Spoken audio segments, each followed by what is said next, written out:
The ruins were quiet. Silent in a way that only forgotten places could be. Callan adjusted the settings on his helmet visor as he moved carefully through the remains of what used to be a small alien settlement. The snow had covered everything. In a soft white blanket, hiding the scars of war beneath a peaceful surface. But Callan knew better. Peace was never real, not out here. He had picked up a weak distress signal 2 days ago. It wasn't military code. It was old, civilian. Faded. Most people wouldn't have followed it. Too risky, too uncertain. But Callan had made a promise to himself long ago. If someone called for help, and he could reach them, he would. He passed. Broken walls, shattered glass, and burned-out machinery. The buildings were round and low to the ground, designed for warmth and harsh winters. Now they were just hollow shells. As he stepped into one of the deeper homes, his visor flickered. Heat signature, very faint. He raised his weapon and moved slowly. Is someone there? He called out, voice calm. No answer. He took a few more steps and paused. Something moved behind the old storage crates, small, fast, and scared. Then a voice, very small, very soft. Please don't shoot. Callan lowered his weapon instantly. From behind the crates, a little alien girl stepped out. She couldn't have been more than 5 or 6 years old in human years. Her skin was a soft lavender color, her eyes wide and glowing faintly with violet light. Her arms held a blanket that looked far too thin for this kind of cold. You're a human, she said. Callan nodded. I am. She looked at him for a long second. Then her lip trembled. Her small voice cracked. Please, human. My mom cries every night since Dad left. Will you be her new mate? Callan blinked. He wasn't sure he'd heard her correctly. She stepped forward, tugging at his sleeve now. Desperate, but brave. She's strong, but she's tired. I think her heart is broken. I thought maybe if you came, she'd smile again. Callan knelt slowly. What's your name? Rena, she whispered. And where's your mom? Rena. She's inside. She's hurt. She won't let anyone near us. But you didn't come with guns. Not like the others. Callan gently placed a hand over his chest. I only brought help. Rena's eyes watered. She needs that. We both do. The child led him through a narrow hallway deeper into the structure. Snow had come in through broken windows, and frost coated the walls. A few scraps of warmth. Remained blankets, a weak heater powered by salvaged parts. A small flame in a corner and the shadows. Someone stirred. Callan stopped. Rena stepped ahead. Mom. He's here. The one I told you about. A tall, slender figure stood slowly. Her eyes burned with warning. Her body shook, both from cold and pain. But she still looked ready to fight. Her skin was the same shade as Rena's, but darker, like twilight. Her long hair was braided and dusted with frost. Callan raised his hand slowly. I'm not here to hurt you. She said nothing at first. Then her voice cracked from exhaustion. You're human. I am. You should leave. Will, he said gently. But only after I make sure you're okay. She looked at Rena, who stood between them. She said, What? The woman asked softly. Callan hesitated. She asked me to be your mate. The woman sighed and turned away. She doesn't understand. Her father didn't leave. He died trying to get us out. I'm sorry. So am I. She sat slowly by the small flame, her leg wrapped in cloth soaked with blood. I'm Callan, he said, kneeling across from her. Liraya, she replied. He opened his med pack. May I? She nodded, finally too tired to argue. As he worked to clean and seal her wound, Rena curled up beside her mother. The little girl's eyes were already closing. She believed you'd save us, Liraya whispered. I didn't know anyone was left to save. Liraya looked at him now. Really looked. Why are you helping us? Callan wrapped the last bandage around her leg. Because someone should. The fire crackled softly. Snow tapped at the broken glass. And in that moment, in the middle of frozen ruins, something fragile began to grow. Not trust, not yet, but hope. Liraya rested against the cold wall. Her wounded leg wrapped in clean bandages now, thanks to Callan. She was still weak, but she looked stronger than before. Less guarded, more focused. Her eyes, however, remained sharp and watchful, especially when they landed on the human sitting across the room.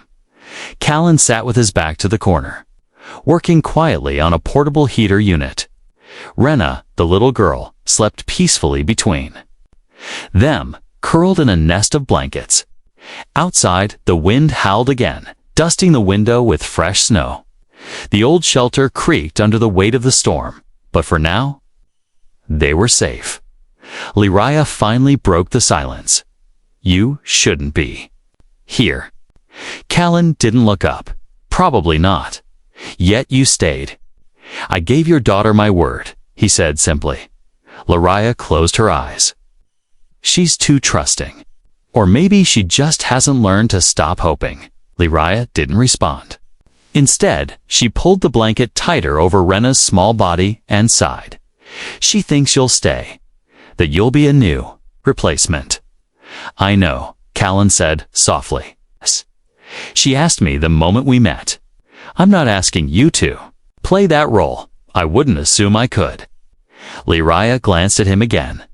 Then why are you still here? Callan finally looked up. Because someone left a distress signal because you were hurt. And because a little girl looked me in the eye and asked for help. Liraya studied his face in the dim firelight. There were lines of pain, their old pain, buried deep. She didn't know his story yet, but she knew the look. It was the same one she saw in her reflection after the war took her mate. Rena stirred and sat up, rubbing her eyes. Is it morning? Not yet, Liraya whispered.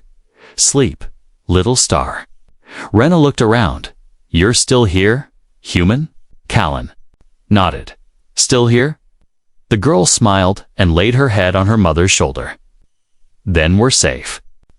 Those words hit Callan harder than he expected. Safe. He wasn't used to being called that later. Liraya watched Callan as he checked the perimeter through a cracked window. He moved with care, always alert. It was clear he had training. Military, maybe? You were a soldier, she said. Yes. Did you fight against my kind? Callan hesitated. I fought in places where your people were present. But I don't follow orders blindly anymore. What changed? He turned to her. I stopped believing that every alien was an enemy. Liraya looked down at Rena. That belief killed my mate. I'm sorry, Callan said, his voice heavy. So am I, she replied. For the next few hours, they worked in silence. Callan fixed the heater and reinforced the door. Liraya tried to stand and help, but her leg wouldn't let her. Instead, she offered advice, guiding him through some of the alien tech she still remembered. He was surprised by her knowledge. You were an engineer? I was a teacher, she replied. Before the war, and now. Now I'm a mother with too many scars and not enough strength. Callan met her eyes. You're stronger than you think. She didn't answer, but her expression softened. That night, they sat together near the fire again, Rena fast asleep between them. Callan looked at Liraya. The signal I followed. Was it meant for rescue? Liraya nodded. I sent it, when? Our power cells dropped below survival levels. I thought no one would come. Most wouldn't, Callan agreed. But I couldn't ignore it, even if it meant risking your life. I've lived long enough without meaning, he said quietly. Maybe it was time to do something that mattered. Liraya looked at him for a long moment. Then, softly, she whispered, Maybe you were the one who needed saving too. Outside, the snowstorm began to fade. Inside, the silence wasn't so heavy anymore. It was calm, almost peaceful. And for the first time in a long while, Uriah let her head rest against the wall and closed her eyes, not out of fear, but comfort. By the third day, the snow had calmed. The sky above the ruins was clearer now, revealing a soft blue shade that hadn't been seen in weeks. The wind had stopped screaming. The world outside had become still, but the world inside Callan's mind was anything but. He sat on a crate near the entrance, cleaning a solar battery unit. Uriah watched him while sitting on the floor, her injured leg stretched out on a blanket. Rena played quietly with a set of small stones she had collected near the shelter, arranging them in strange shapes only she understood. Uriah finally broke the quiet.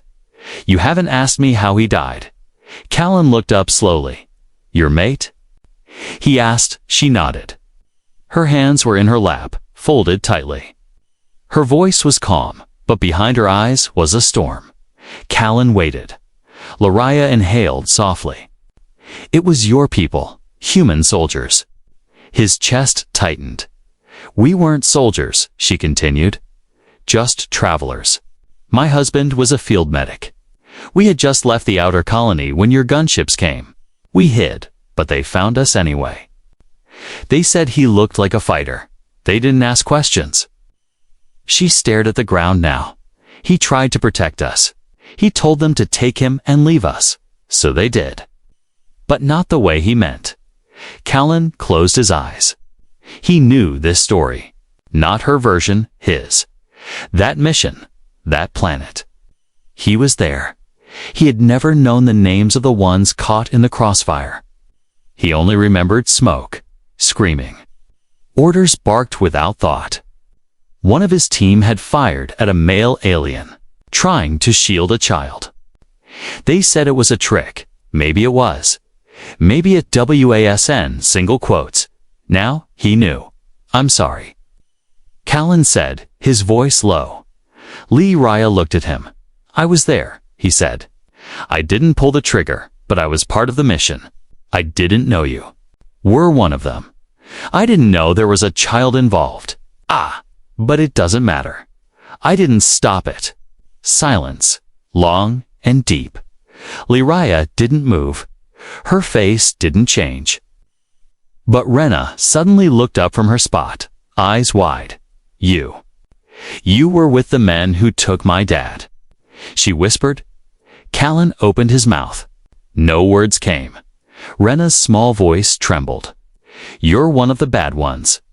"No," Uriah said softly, her voice steady. "He stayed. He protected us, and he told the truth." Rena blinked. Uriah reached out and pulled her daughter close. "Sometimes good people get lost in bad places," she said. "But the brave ones come back." Rena stared at Callan again, then walked slowly toward him. She looked up at him. "You made her stop crying." Callan didn't move. "And you fixed her leg. You made fire. You made us food." She frowned. "But you didn't fix yourself yet." Callan looked confused. "What do you mean?" Rena touched his chest, over his heart. "You still look broken here." Later that night, Uriah sat beside Callan while Rena slept. They didn't speak for a long time. But then Uriah said quietly, "You didn't have to tell me the truth. I did." "I could have hated you." "You still can." She shook her head. "No, I won't. You're not the same man who was there. You're the one who stayed." Callan looked at her, really looked. She was still in pain, still recovering, still unsure of what came next. But she was strong, and she hadn't pushed him away even after knowing everything. "I can't bring him back." He whispered, double quotes, "No. But you gave his daughter warmth, safety, peace that's more than I've had in a long time." Their hands touched gently. They didn't hold, not yet, but it was enough. The snow had calmed. But danger was far from over. Callan stood outside the shelter at dawn, scanning the icy horizon with narrowed eyes. His motion tracker had picked up something the night before, a faint signal moving slowly, almost like it was trying not to be seen. But Callan had seen plenty of scouts in his time. This was no animal. Someone was coming, and they weren't coming to help. Inside the shelter, Rena was still sleeping. Liraya sat at the small table made from scrap metal, eating silently. Her body had recovered enough to move on her own again, though her limp still slowed her down. "You've been standing out there for a long time," she said as Callan walked in. "We've got company." Her face grew serious. "Human?"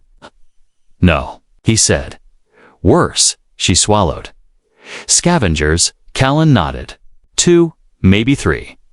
They tracked your distress signal. Probably think we're an easy target. I turned it off days ago. Didn't matter.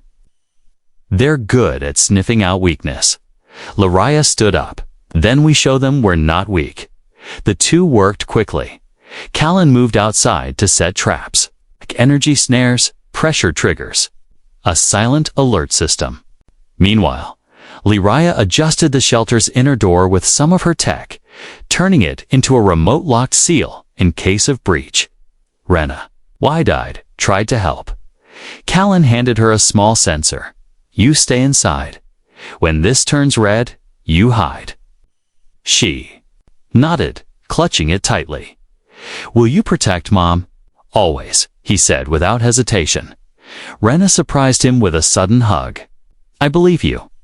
The sun barely reached its peak when the first shape appeared on the ridge. They were tall, wrapped in heavy armor, their faces hidden under dark masks. Scavenger mercenaries known for raiding battlefields and abandoned outposts. Not soldiers. Not peacekeepers. Just thieves with no mercy. Callan watched them through a scope. They were armed. Blasters, blades, and a signal jammer on one of their backs. They were planning to block any outgoing distress signals once they got closer, he whispered. To Liraya, "When I give the signal, lock the door and stay with Rena." "I can fight," she said.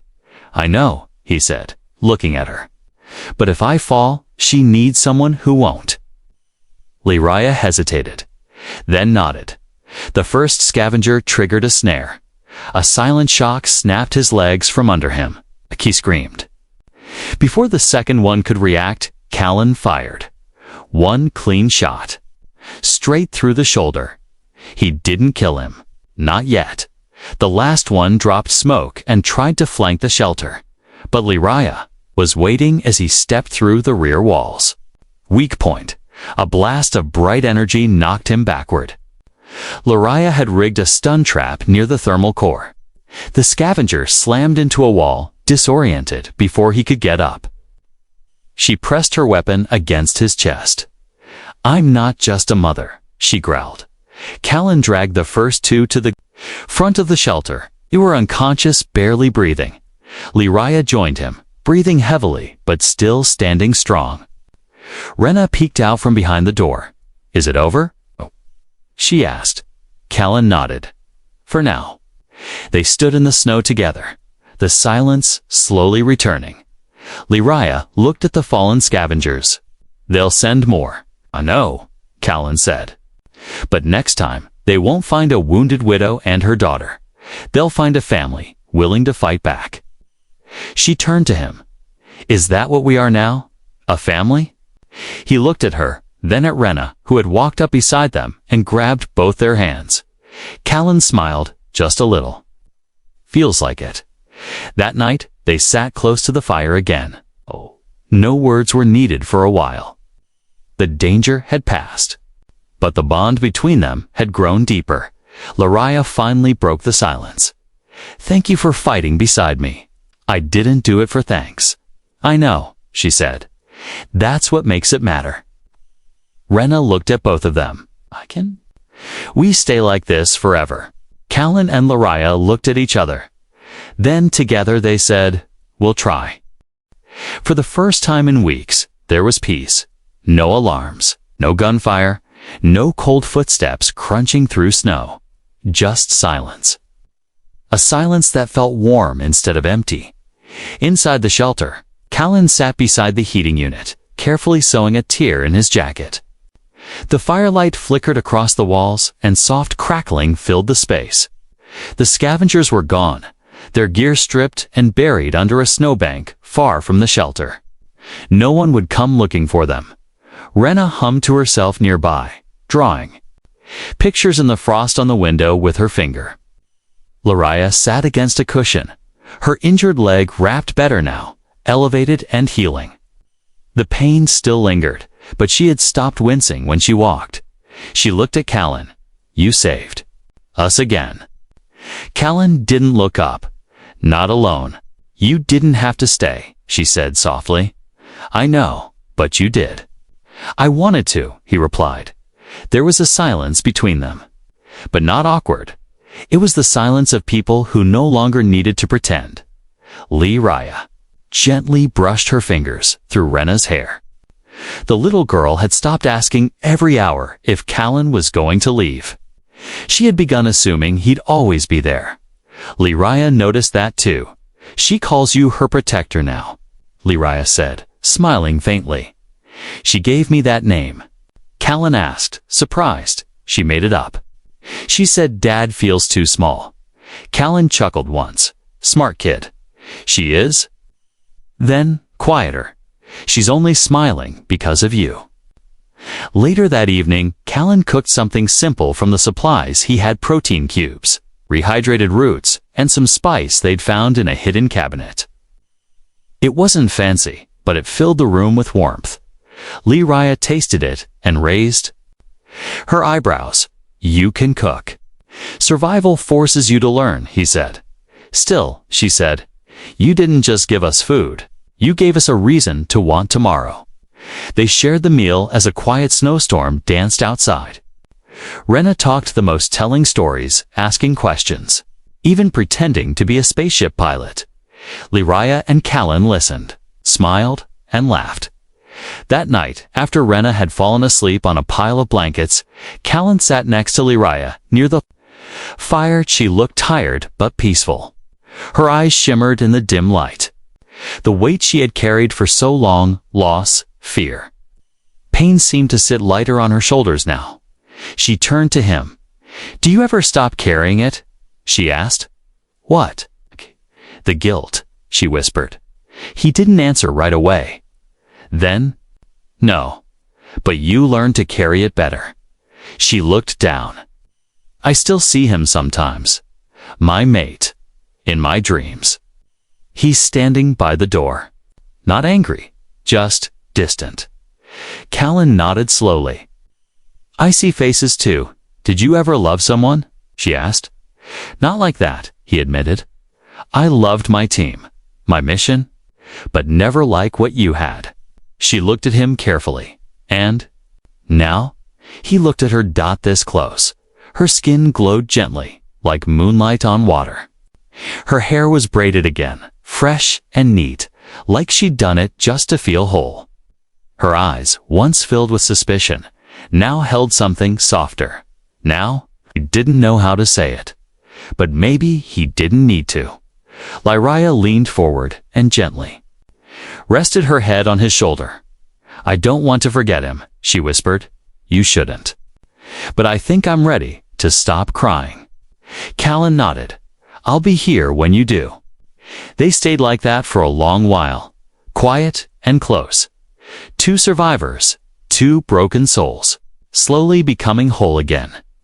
Not by forgetting the past, but by daring to believe in the future. Together, days passed. The storms grew quieter.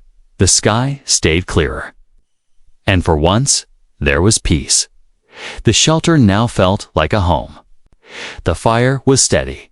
The heaters worked. Callan had even found a way to store fresh water using old solar panels. It wasn't perfect, but it was safe. Rena laughed more now. She stopped flinching at small sounds. She called Callan protector without hesitation. Sometimes even Dad slipped out. And Lariah, she smiled again. She didn't cry at night anymore. Everything seemed better, until the sky changed. Callan was on patrol, walking a slow circle around the ridge above the shelter when his visor pinged with a sharp warning. Unidentified ship, low orbit, human tech, military signature. He dropped to one knee, adjusted the scanner, and watched. The ship circled once, then again lower this time. They were scanning, and they would find the shelter soon. Callan's stomach turned. They weren't here for trade. They were here for him. Back inside, Lyria noticed something was wrong the moment he walked in. "What happened?" she asked. "Ships overhead," he said. "Human design. They scanned us." Rena's eyes widened. "Are they bad people?" Callan looked at her. Then at Lyria. "Yes," he said. Lyria stood. "How long do we have?" "Not long. They'll land. Maybe send a drone first. They'll come armed, but why now?" Callan looked down. "They're here for me." He told them everything. How the human fleet still tracked deserters. How helping aliens, specially survivors of old war zones, was considered treason. "They'll take me," he said. "And if they find you too, they'll take you too. Or worse." Rena held tightly to his arm. "No, we won't let them." Callan kneeled. "You've got to hide. Deep in the back tunnel. Lyria knows where." "We're not leaving you," Lyria said firmly. "You have to."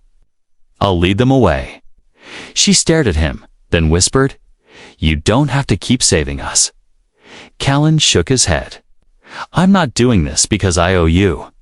I'm doing it because I love you both." Lyria's eyes filled with tears. "You're not just protecting us," she said. "You've become part of us." Callan smiled faintly. "Then let me finish what I started." Hours later, the ship landed. Shadow passed over the snow like a storm cloud. 4 soldiers stepped out.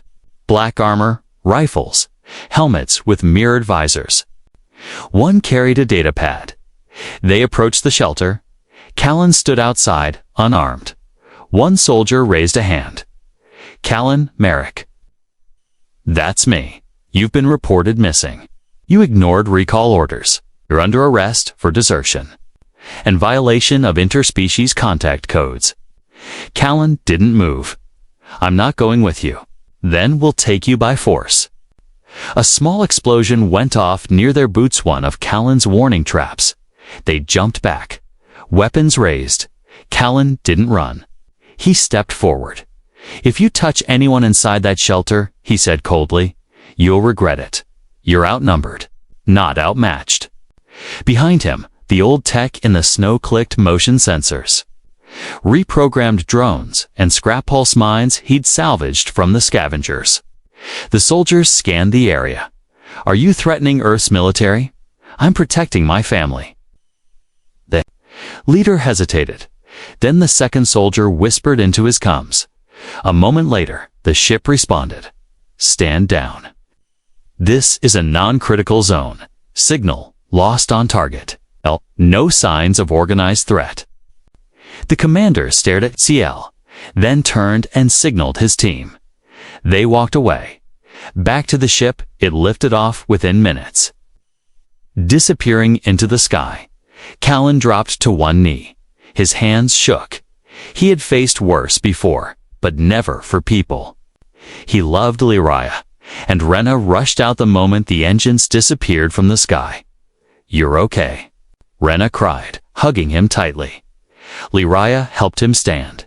Her hand touched his face, brushing away cold sweat. "You meant it, didn't you?" she asked softly. Every word. She stepped closer. Her eyes searched his. "And if I asked you to? Stay not as a protector, but as my partner." Callan smiled. "I already chose you." They embraced in the snow, not as human and alien, but as something stronger. Family. Weeks passed. The snow still fell, but it no longer felt threatening. It was soft, now gentle, quiet. like a blanket placed carefully over the earth instead of a storm trying to bury it. The sky remained clear more often. The sun rose stronger, and the old, broken shelter had changed completely. What was once a hiding place had become a home. Inside, the walls were reinforced. A greenhouse glowed from the back room. Blankets lined with alien stitching lay on fresh bedding. Shelves held food, tools, and even small trinkets Rena had made by hand. Callan stood at the entrance one morning, watching the light reflect off the snow. His eyes no longer looked tired. He looked content, strong, but calm. Behind him, Rena ran. Across the floor laughing, she was chasing a tiny hover drone that Callan had fixed for her. It zipped in circles while she giggled, her cheeks glowing. "You'll never catch it like that," Callan said, grinning, double quotes, "Yes, I will. Just watch me." Leraya stood nearby, arms crossed, smiling at them both. She looked different now, too. Longer, the quiet, guarded woman hiding pain behind her eyes. She had light in her again. She wore her hair down more often. Her limp had almost fully healed. And when she looked at Callan, it was with peace and love that night. They sat together by the fire, their usual spot. Callan, Leraya, and Rena, shoulder to shoulder. "I want to tell my own story one day," Rena said suddenly. Leraya smiled. "What story would you tell?" "The one where my dad was taken and we were cold, but then someone new came." "Okay." She looked at Callan, and he stayed.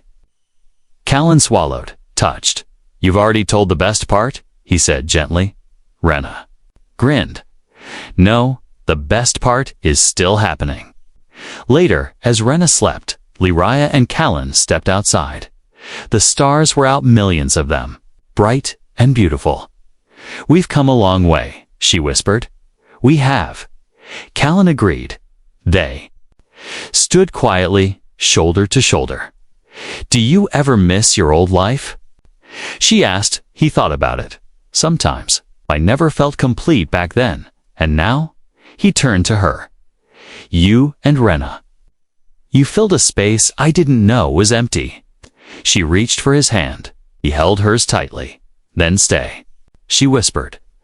"Not because you have to, but because you want to." "I already did," he said. "The day I chose to protect you. I chose to love you."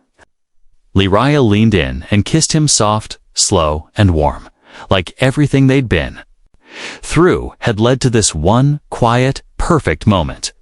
When they pulled apart, she smiled. "No more crying. No more running," he replied. Months passed, the seasons changed, and one day, under the twin moons, Rena danced in a field of wildflowers that had bloomed from the edge of the melting snow. She wore a crown made of leaves. Her voice rang out, "This is our home now." And from the top of the hill, Callan and Leraya watched, her smiling, hands joined, hearts full. A family not by blood, but by love, choice, and survival, together, forever. Asterisk.